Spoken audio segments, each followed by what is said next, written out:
Okay, good morning. Welcome, smarthelping.com here. I'm Jay, and we're going to continue on with the sports agency build.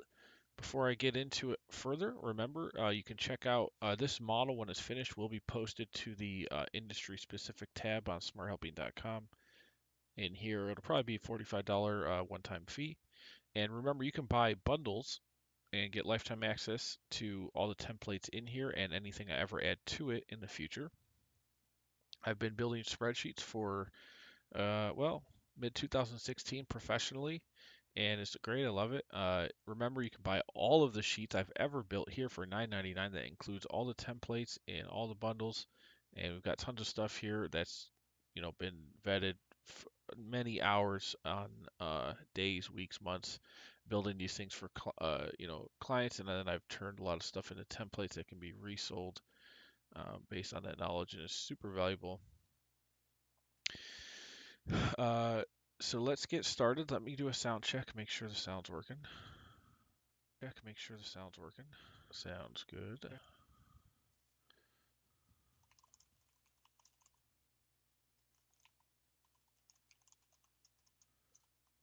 So we're going to do variable cost today and fixed cost, and we'll get some debt logic in here as well.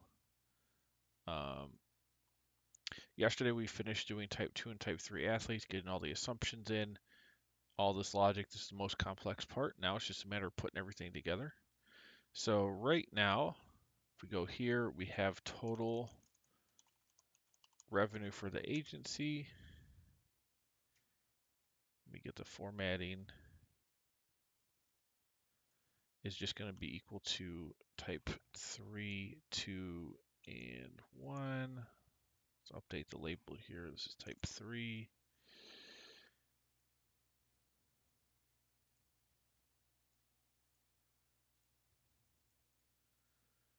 And so far we've got all the different athlete types, the amount of earnings they have with endorsements and contracts, and the commissions the agency is earning off of that. We have a really cool structure for how much a given athlete will earn over their careers based on salary adjustments to their base over time and endorsement adjustments to their base endorsement earnings expected over time. So this is pretty awesome. I like how this works. Probably got a lot of other applications to other kinds of businesses as well. So, so we got revenue. Now let's get into expenses. So this is blank right now. Let's pull in. Let me just pull from another template. We just need a regular fixed cost schedule to operate the agency. Now the size of the agency will depend on how much of the fixed costs you'll need to use. Here's a nice 10-year layout. So on this, the user will be able to go in and put the start month of each cost type and the monthly amount of that.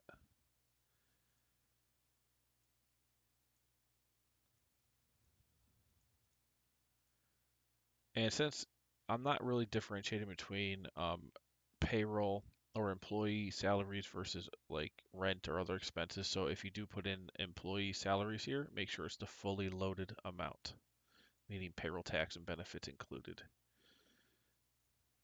Let's see, this can be updated. Okay, looking good. Let's see if we can do, I actually don't know if I can highlight all of these and do a data validation all at one time, but I'm going to try. So all these need to be, let's see, data valid. Oh, we're going to try it. Let's see. Here's our month possibilities to be selected. Nice, that worked. Great. Okay. So fixed costs, that's it. We'll put in the logic here in a second. The big thing I want to do is uh, variable costs. And I spent a bit of time trying to think about how to do it. And the best way I could think of if you're going to scale to multiple athletes is let's say you're paying for potentially some of their marketing, whatever. Every organization is going to be different, but you need the option to do this. So if we just simply say, what is the uh, variable cost? And we'll just stick these into G&A because it's not like cost of goods sold or anything. It can have a start month as well. I think that's relevant. And then what this will be is variable cost per athlete per month. So let's say you do $500 a month in marketing, $1,000 a month in something else, $250 a month for something else, and you spend this amount per athlete per month, and whatever it might be. And you could do up to, what do we got here? 6 slots. That's probably plenty. We'll zero these out. And then let's update the formatting here. We are going to use this custom format.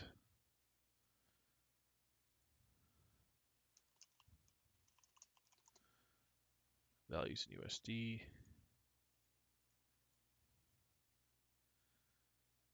All right. So what I'll do, we have revenue. We'll do variable costs. And then it'll be these items here. You'll find when you get into modeling, you start getting really good and learn a lot of techniques. Pretty much anything is possible to be modeled in any way. The hard part for me is trying to figure out what's most useful to the most amount of people. Oftentimes, there's going to be custom work to fit a given template into someone's specific situation. But usually there's some reasonable logic or a lot. It just depends. Okay, so we have total variable costs. Then we'll have fixed costs. Look just like this. Now fixed costs, we can simply, I like to just drag this whole thing down. Now we already have that up there, but the rest of this we want to be in the same position, so I can quickly do an index formula.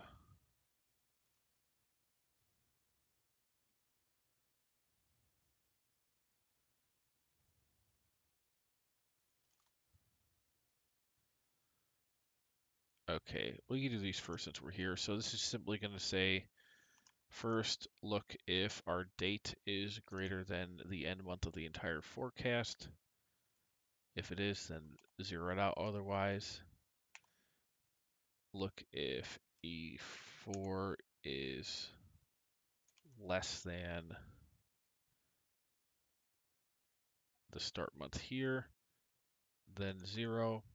Otherwise, simply index what we have in the monthly amount, matched with the year of the schedule on this. Now I should be able to drag and drop or pull that down. Just lock this here.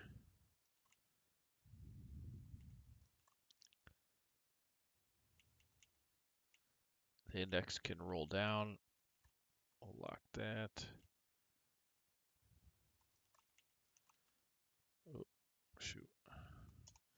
And then let's end this earlier just so we can make sure the logic is working. Put some validation. We are on day number 5 for this model, so I'm going to try and get as far as I possibly can today. So if we stop this in October, now I should be able to drag this down. Okay, it's looking good. I should be able to drag this down and over all the way through all the expenses and just clear out the space rows, and it should be good. Oh wait, this is actually, so these variable costs are in a different position, so we got to separate that.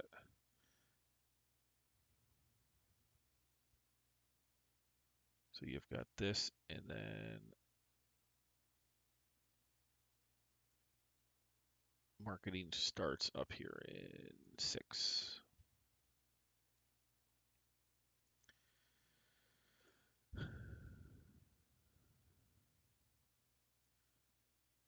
So here we just simply change this to C6, index row 6.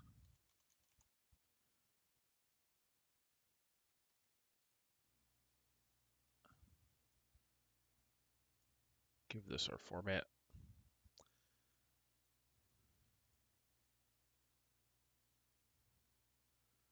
Twelve five five five. Okay, looks good.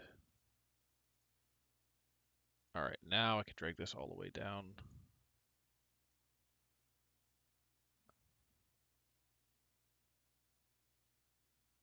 So I want to zoom out a little bit so I can see. So this looks good. We're ending here.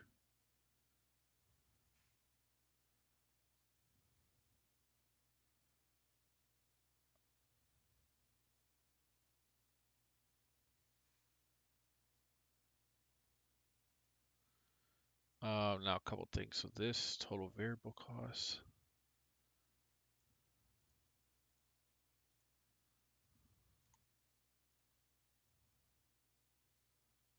Make sure this is formatted perfect.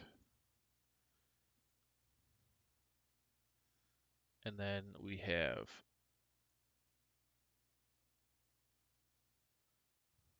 sales and marketing. Now I could put all this into sales and marketing here, but it might not be sales and marketing. It's just easier to put it into G&A. We'll put labels here.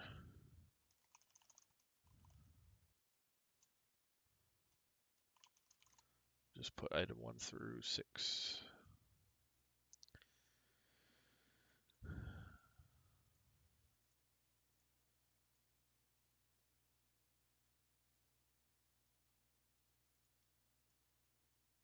That can be a little bit lighter actually.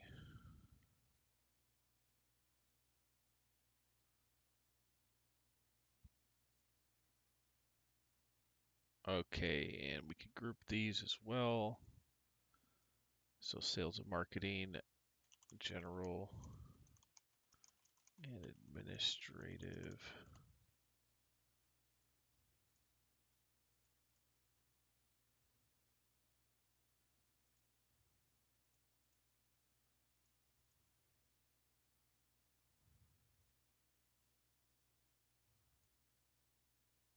Oh wait, we need a space here actually. So that, and then this is now research and development. Let's say you don't have R&D or it doesn't make sense for your business. That's fine. Just relabel this more G&A, and you could put other stuff in here if you need more space.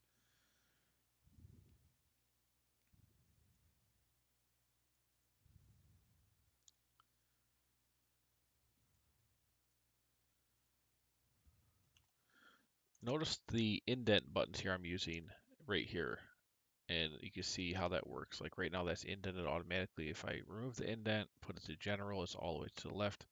I could also indent it this way. This way is just good for a nice clean format without using the space bar.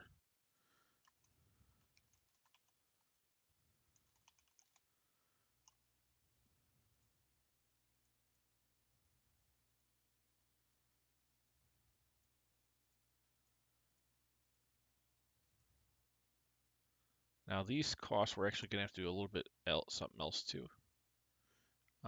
Right here, but we'll do that in a second. Total research and development.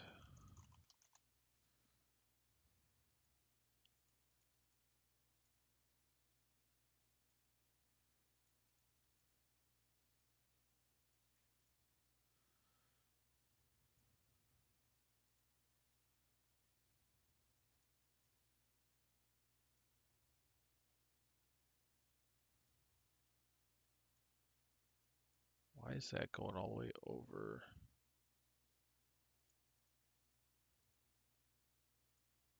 Oh, there we go. All right, total of that. Let's put a space in here.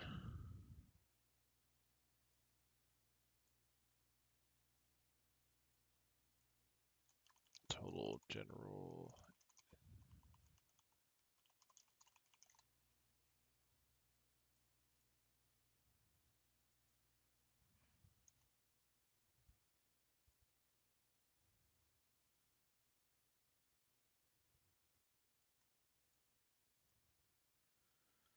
Okay, and we need a space here.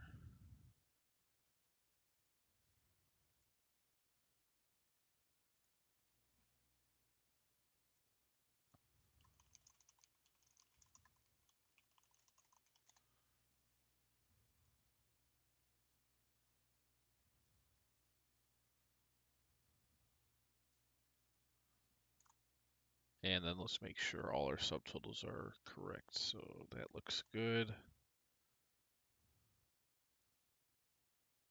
Good, and then this can be zeroed out. Same with this.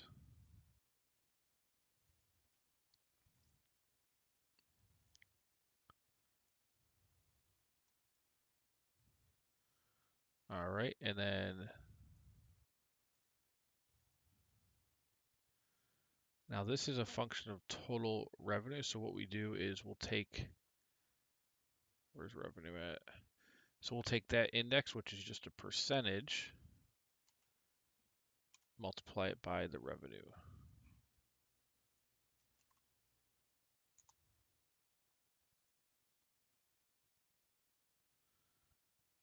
And let's make sure that is working. So these are percentages. To just put a 1 here, make sure it's working. Okay, looks perfect.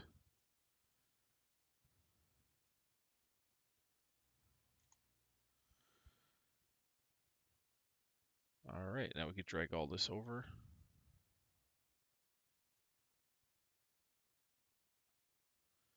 And we are done with variable and fixed costs. Everything's stopping correctly. Perfect. Put a group on these.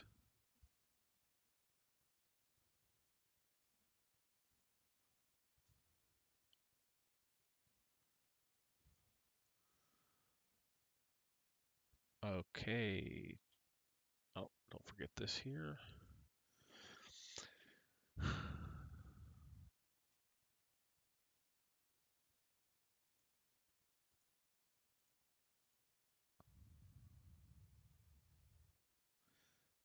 Now, remember, these are per total athletes, and actually what we need, okay, we might have to change that a little bit. So this, either we could have up to six different items per each athlete type, or we could just do 3 slots here and say this is for type 1, this is for type 2, this is for type 3. I am going to favor that. It's quicker. So this is type 1 athlete cost per month.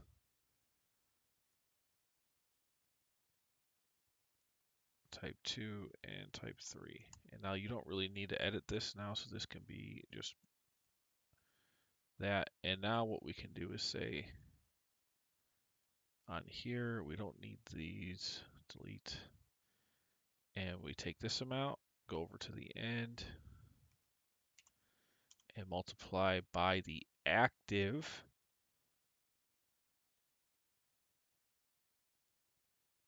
Oh, this is hold on. We have active athletes per endorsements and per player contracts.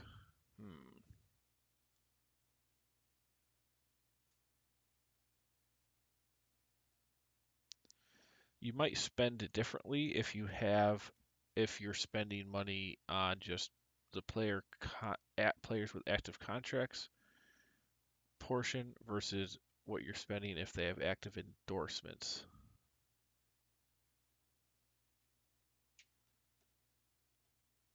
Hmm.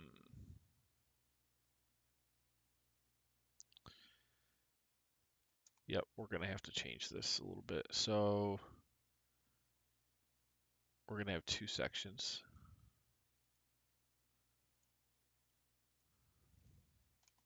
Spend per month per active player contract.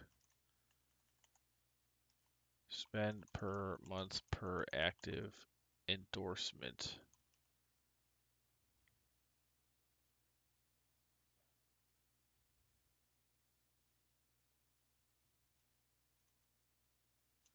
Per players with active endorsements. Okay, so the first part is fine. We now need to add a second section.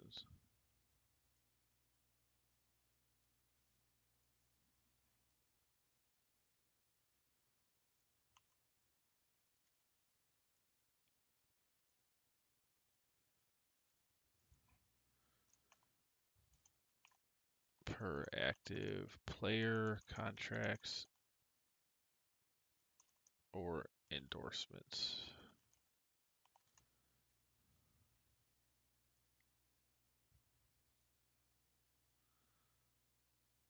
All right, so the first section's fine. Actually, we can just drag this straight on down here. However, we do need to multiply. So this is for active player contracts. So we go type 1 is this. Type 2 is type 2 active player contracts.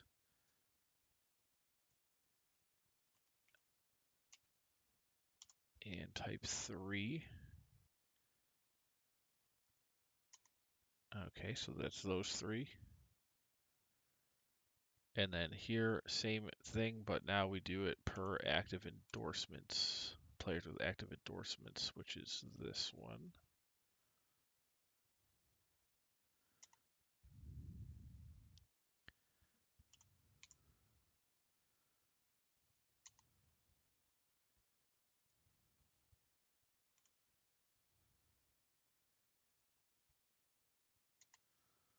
Okay.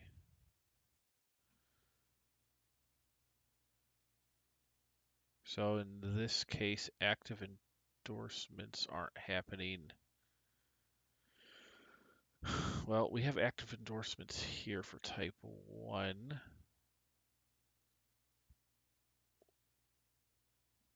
Why is this 0? Let's say these all start per January 2023.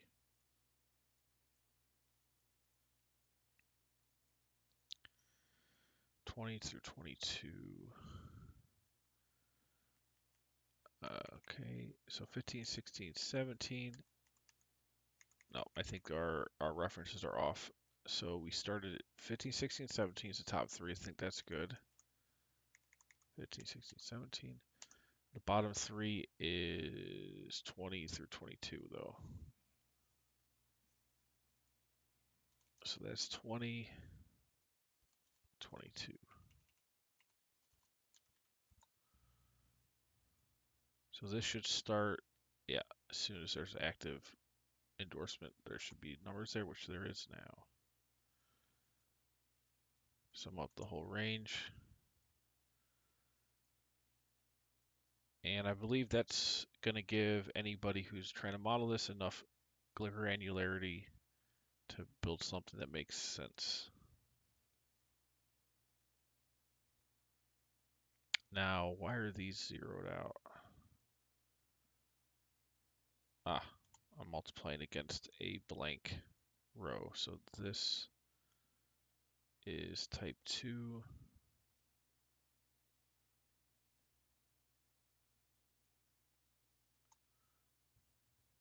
I don't know how in the world I referenced, what in the world was I referencing here? Unless I just try to drag it down.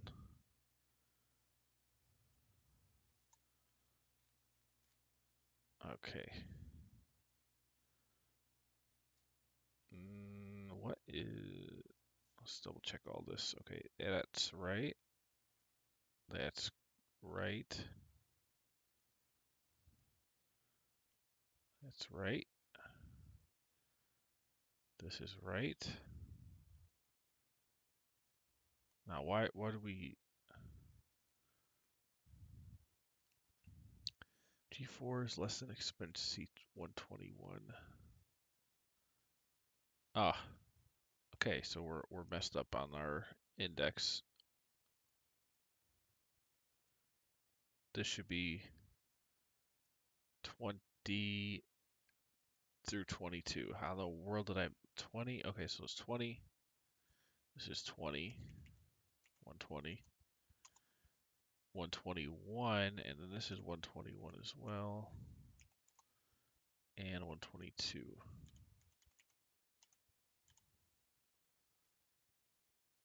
Okay, we try again. Okay, there we go.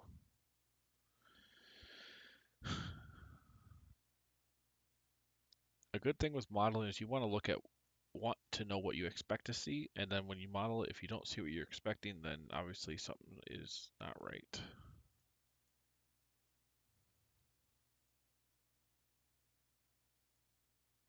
This is player contracts. This is endorsements.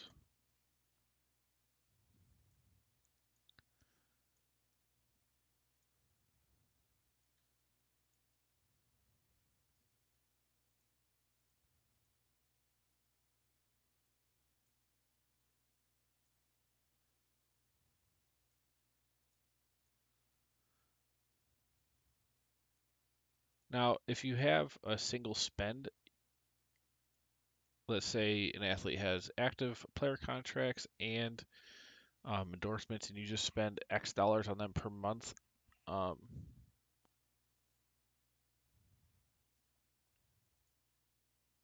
you would just attribute how much of it's towards, related to them being an active player versus endorsement.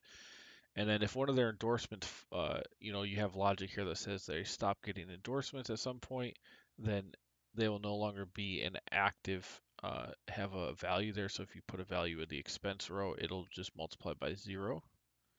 If this is zeroed out for the where they are in the life cycle of their contracts.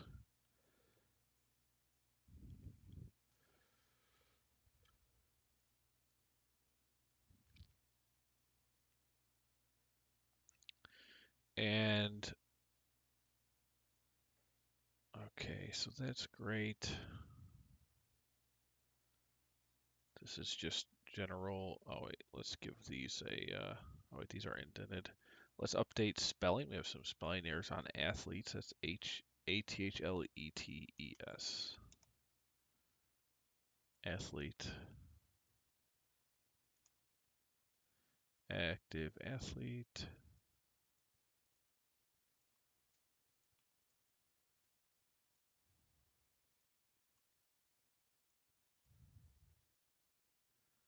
So one thing about copy and pasting, you better be right on the first try, because if you paste something over and over and it's wrong, you got to redo it all.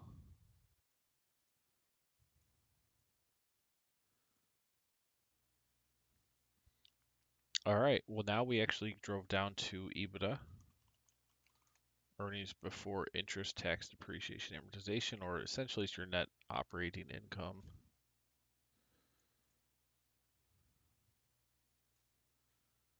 So that's good to know. Getting down there further to cash flow. Why does, oh, there we go. Okay, so that would simply be our total revenue minus total variable costs minus all of these other costs. So that's kind of what you're doing in operations. There'll be some other things that we'll take into account as well.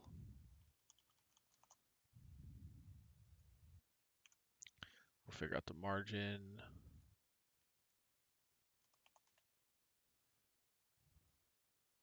profit margins here.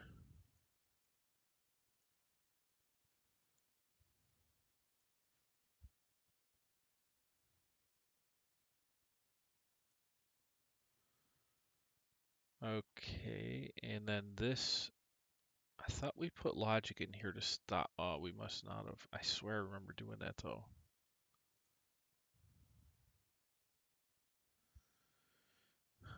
All right. Well, I need to then zero out these two lines, I believe. Or actually, we can just do this because this is based on that. And it's simpler. So we can say, I want the reference to the matrix tabs. However, if the date is greater than our end month of the forecast, zero it out.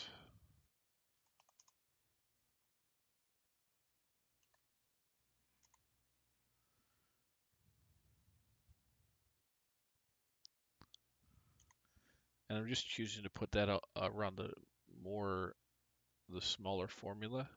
It's easier to work with than put it on this one, and this one references right above, so that effectively zeroes out the whole thing.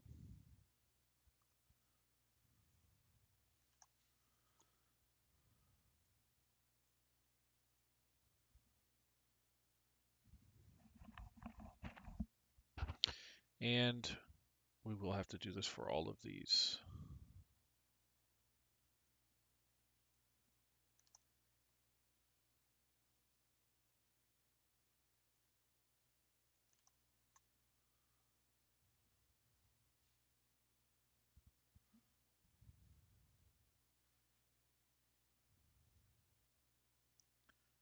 Okay.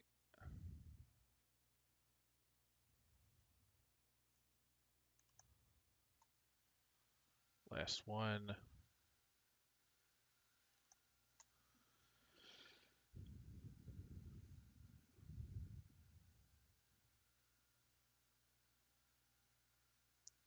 Perfect. So now we're all zeroed out after the end month of the forecast, whatever month that might be. We're all formatted. You can hide these if you want to just show, high level items. I guess we could hide this too, or make it hideable. So you can just see revenue of each stream for the agency if you want.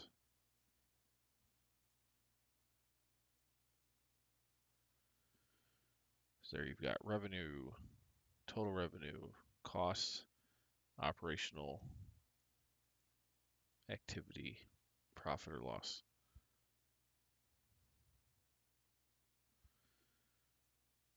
Now, as you adjust any of the assumptions on the revenue, all of this stuff is dynamic. All the expense assumptions are dynamic. What else? Anything on here? I will have to make some adjustments later to these, but that's fine for now. This looks good. So next up we have, what I will do is other cash flow items. Now, once the monthly detail is pretty much done, I'll start doing financial statements, and we will turn what you see here into formal income statement, balance sheet, cash flow, monthly and annual for 10 years. I will also add a CapEx schedule that can be zeroed out if you have no capital assets, but if you do, that'll be there for any depreciable items. There'll also be some, debt schedule actually I got to add right now. Also, one-time startup costs. So what I'm going to do, I have this here. It's just standard amortization. And this could be also if you're like doing a leverage buyout, which I have in all of my startup models. You could fund some of the startup costs and any burn with debt or some partially with debt. And that logic is going to be built in.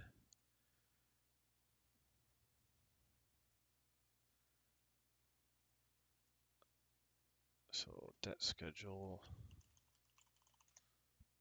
I'll also have startup costs.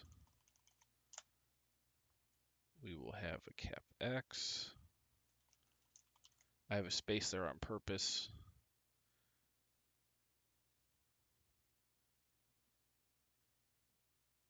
We'll have a cap table.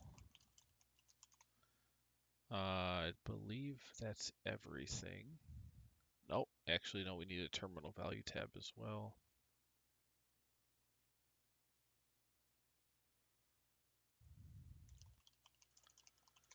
I will also have an executive summary, discounted cash flow analysis. So I'll just call it distributions. I call it distributions 1.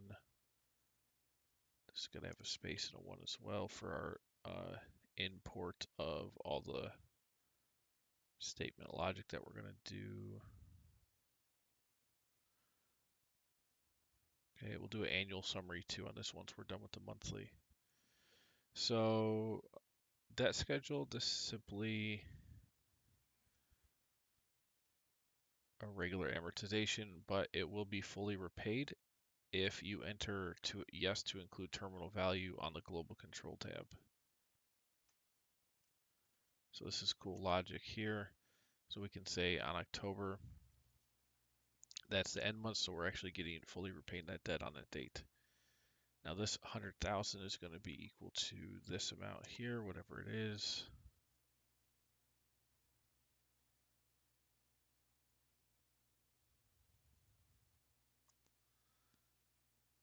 Okay. We could reference this. So principal, debt payments.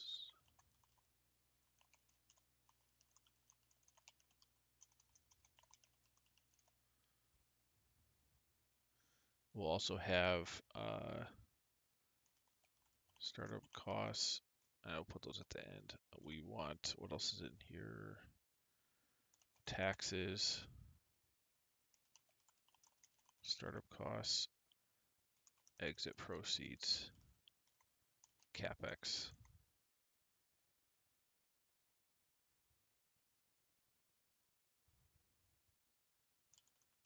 Debt proceeds. And then we just have cash flow at the end.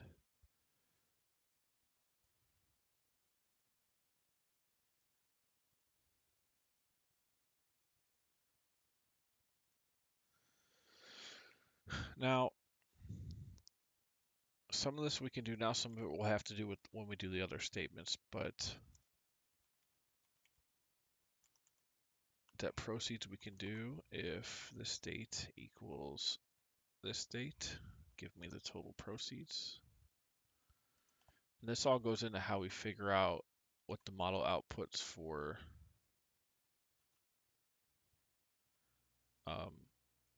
minimum equity required to be invested for the business to get off the ground.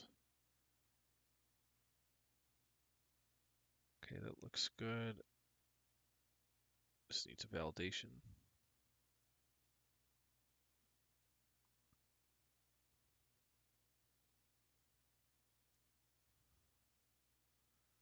Make sure that's working. Okay. Now principal and interest we can do.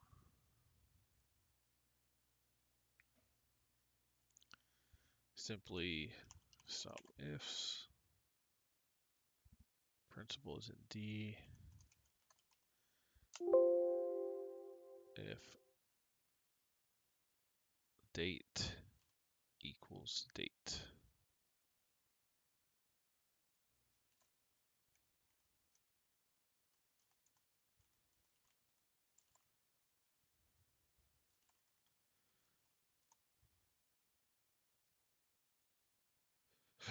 And interest is in C.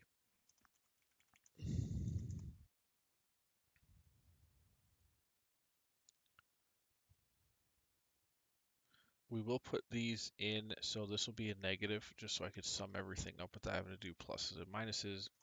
So these are negative values, that's positive. Then when I sum everything up for cash flow, I could just take the EBITDA and then the rest of this right down the line here.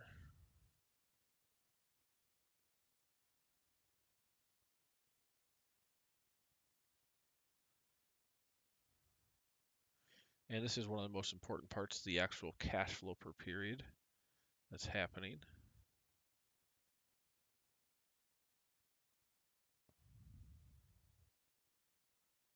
We will have to modify this actually a little because we don't want the percentage in there. So we'll do this plus the sum of all of these items.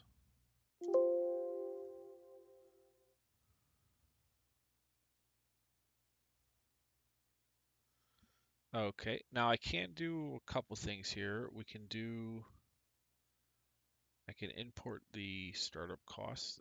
There's no tied logic here.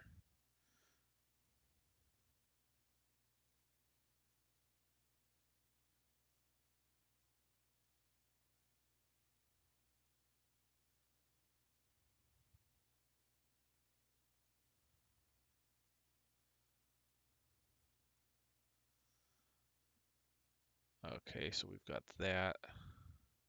That'll always be in period 0. Oh, what did I paste it in? Whoops. Let's adjust the names there. So that is,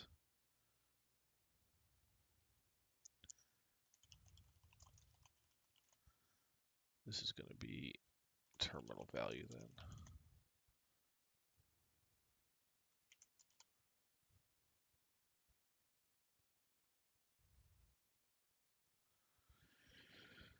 Okay, we're moving along. Freeze that.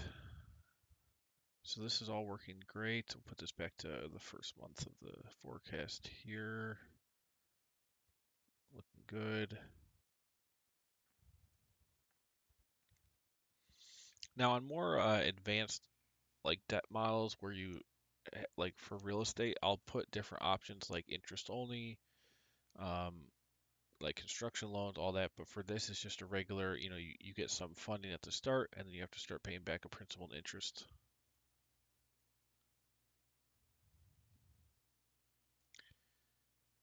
Okay. Now, taxes are going to come from the income statement. That's later. Exit proceeds. We could do that now. So for this type of business, I believe the best valuation to cover the most is probably just a multiple of trailing 12-month EBITDA. Oh, actually, we cannot do this. We'll have to do this with the when the income statement comes as well. So scratch that. Let's see, anything else? CapEx, no. Okay. So normally I just been doing Mondays, Tuesdays. I'll probably stream one other day this week because I want to get all these financial statements up and in here and finish the template. So probably do that sometime this week. I don't know when. Overall, the model is very, very functional. It can be used for big operations. It can be used for single person operations. It's a good financial planner. Anything unused can be zeroed out. Honestly, this is the most important thing, this monthly detail here. And these other cash flow items we'll have to build in with the other statements, but I'm happy with where we got. We'll continue on. Remember, check out more financial models, templates, and tools at smarthelping.com. Really good stuff for if you're doing business strategy, if you're trying to um, grow your business and you want to get the unit economics down or see what happens at scale. A lot of these models are built just for that. And you can buy everything for $9.99 if you want. Lots of value here. Over 50, 60 different industries with unique logic. Also, a lot of joint venture deals if you do anything that involves, equity, multiple hurdles, or IRR hurdles. I also have preferred return, preferred equity models that just show how cash is split based on initial contributions and available distributions. Um, simple and compounding interest.